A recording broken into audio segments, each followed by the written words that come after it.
चे खासदार संजय राऊत आता बोलतायत, पाहूयात। काल सन्माननीय शरद पवारजी आणि जयंतराव पाटील हे मातोश्रीवरती आले। त्यांनी शिवसेना पक्षप्रमुख उद्धव ठाकरे यांच्याशी चर्चा केली। ती चर्चा साधारण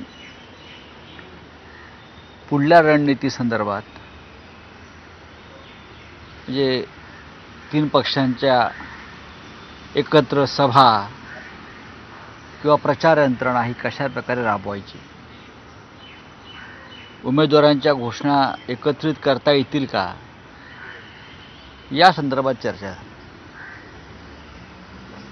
आणि ती चर्चा अर्थातच पवार साहेबांबरोबर नेहमी सकारात्मक चर्चा होत असते। शिवसेनेची पहिली यादी ही तयार आहे आणि मी काल आपल्याला म्हणालो होतो की आज दिवसभरात ती आम्ही प्रसिद्धीला देऊ।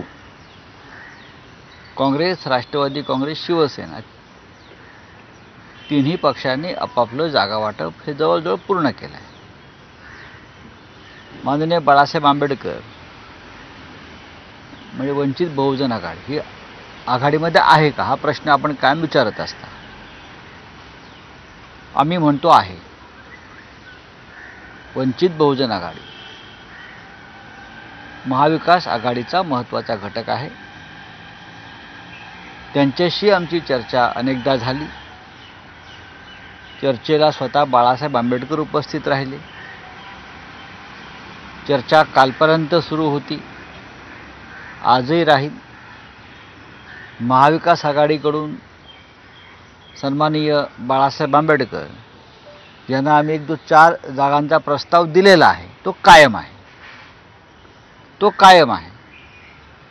आता त्या संदर्भात अजून काही चर्चा सुरू आहेत आणि त्या संपलेल्या नाहीत। आणि आम्हाला खात्री आहे की या देशात आणि महाराष्ट्रात